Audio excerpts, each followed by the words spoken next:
अगले साल होने वाले लोकसभा चुनाव में अब महज कुछ ही महीनों का वक्त बचा हुआ है।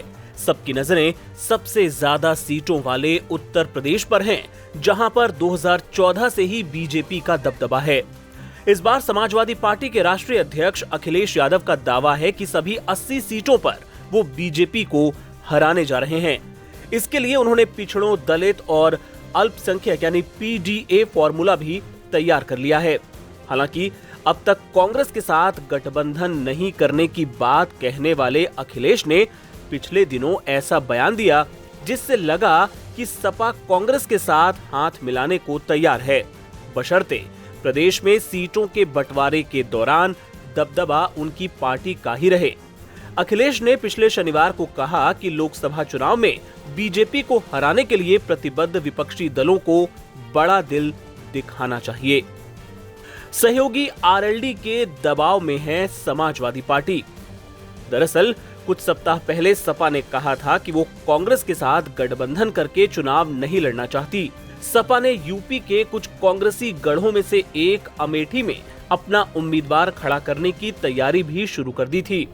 आपको बता दें कि पिछले काफी वक्त से राहुल गांधी जैसे हाई प्रोफाइल उम्मीदवार के खिलाफ समाजवादी पार्टी अपना कैंडिडेट नहीं उतारती थी। हालांकि पिछले चुनाव में राहुल को अमेठी से हार मिली थी।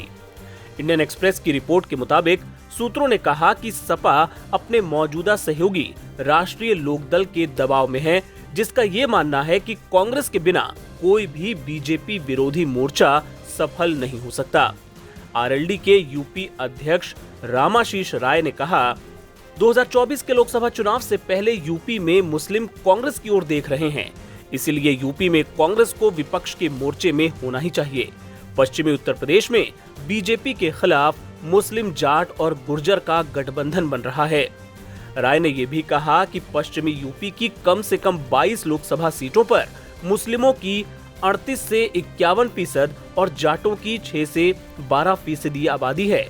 उनके इतने वोटर हैं और बदले हुए परिदृश्य में कांग्रेस बीजेपी के खिलाफ विपक्षी गठबंधन की मदद कर सकती है। उधर चंद्रशेखर आजाद के नेतृत्व वाली आजाद समाज पार्टी भी पश्चिमी यूपी में दलितों और मुसलमानों के बीच काम कर रही है। हालांकि सपा के एक नेता ने कहा कि कांग्रेस को भरोसा है कि अगर विपक्ष का गठबंधन सत्ता में आता है तो उसके पास विभिन्न राज्यों के अधिकतम सांसद होंगे और प्रधानमंत्री कांग्रेस से ही होगा। इसलिए कांग्रेस यूपी में सपा के साथ सीटों के बंटवारे में कोई समझौता करने को राजी नहीं है। जहां 2017 के विधानसभा चुनाव में दोनों दलों का पिछला गठबंधन विफल हो गया था, लेकिन कांग्रेस को याद रखना चाहिए कि वो 2019 में यूपी में केवल एक लोकसभा सीट ही जीत पाई थी। सपा के एक अन्य नेता ने कहा, अखिलेश यादव इस तरह की टिप्पणी के जरिए सपा के पक्ष में बीजेपी विरोधी वोटों को मजबूत करने की कोशिश कर सकते हैं। अगर अन्य दल यूपी में सपा के नेतृत्व में विपक्ष के गठबंधन में शामिल नहीं होते हैं तो अखिलेश यादव के पास ये संदेश देने का अवसर होगा कि केवल सपा ही बीजेपी को हराने का मादा रखती है।